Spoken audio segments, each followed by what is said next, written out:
Graça e paz, Igreja do Senhor. Hoje é o dia 19 de abril de 2020 e Deus tem uma palavra para o nosso coração.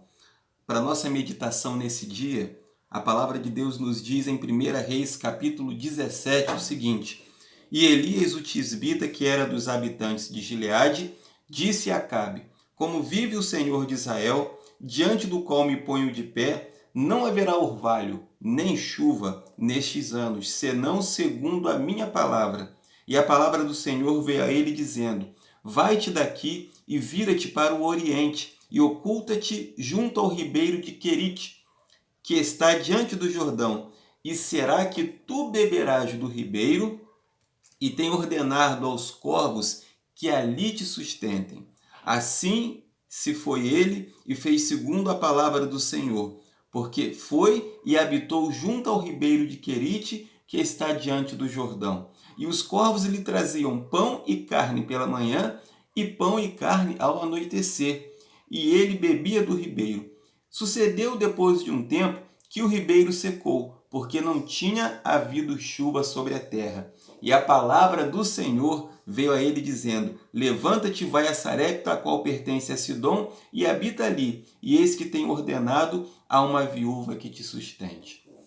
Meus irmãos, eu queria trazer uma palavra nesse dia, falando a respeito da trajetória da fé desse grande profeta chamado Elias. Elias foi um homem extraordinário, usado por Deus, homem de fé, homem que fez maravilhas em nome do Senhor, mas isso não o livrou de passar por problemas, por dificuldade.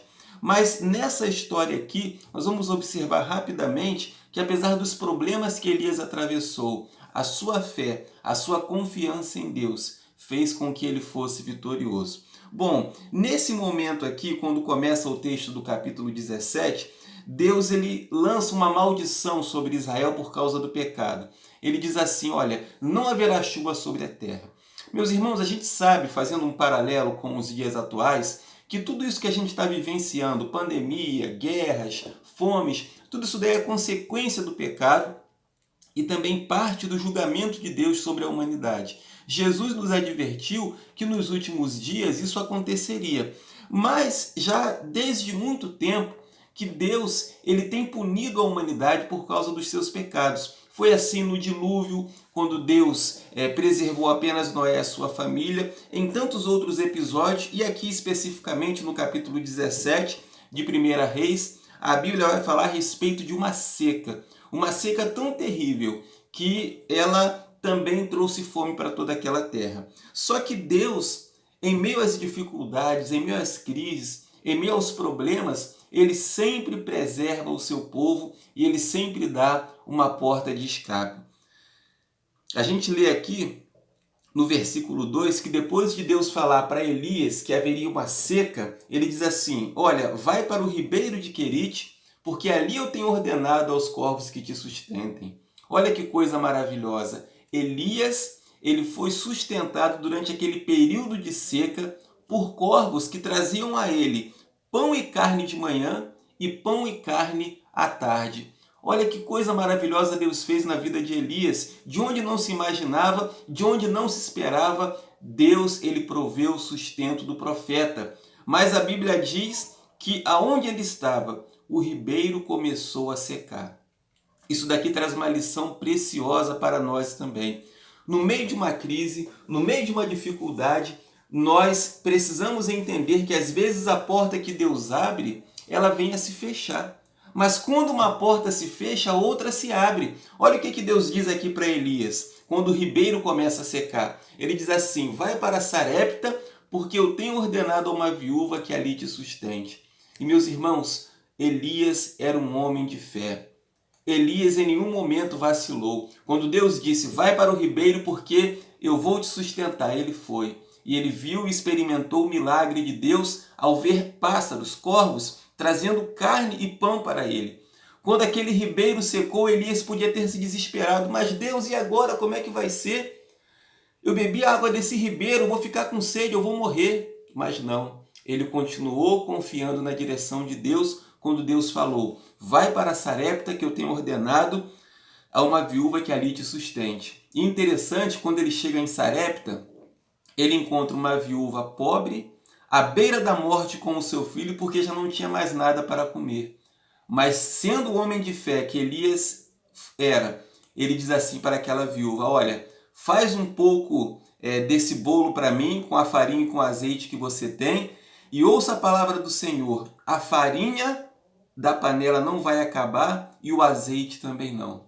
E ali aquela viúva confia na palavra do profeta e ela faz um preparado de azeite e de farinha para ele comer, dá água para ele, e ali aquela farinha, aquele azeite, eles se multiplicam de maneira que Elias e aquela viúva, juntamente com o seu filho, são sustentados durante aquele período de fome e seca. E a palavra que eu queria deixar para você nessa noite é exatamente essa. Não importa o que a gente está passando, pandemia, seja lá o que for, Deus está no controle, Deus sustenta o seu povo, Deus dirige as nossas vidas. Quando uma porta se fecha, outra se abre. Deus ele providencia meios que a gente às vezes nem imagina para poder nos sustentar.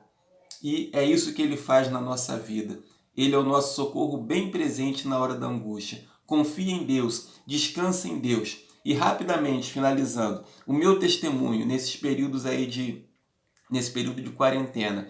O movimento realmente caiu bastante de trabalho, mas Deus permitiu que eu fechasse um serviço grande antes da pandemia. Então, nesse período aí, eu tenho conseguido trabalhar, quer dizer, tenho tido sustento para esse período em que normalmente o movimento cairia. Quer dizer, Deus providenciou abrir uma porta para mim, para que eu pudesse ter o sustento, e eu tenho certeza também que Ele vai fazer com todos os seus servos, de um jeito ou de outro. Não sei qual é o método que Deus vai usar na sua vida, mas eu tenho experimentado isso na minha vida. Deus não nos desampara. Deus sempre abre uma porta, seja lá qual for o problema. Deus sempre tem a solução e Ele sempre vai usar os seus meios, o seu poder para nos abençoar. Que Deus a todos abençoe. Essa é a palavra de hoje. E continue acompanhando os nossos cultos através do Facebook.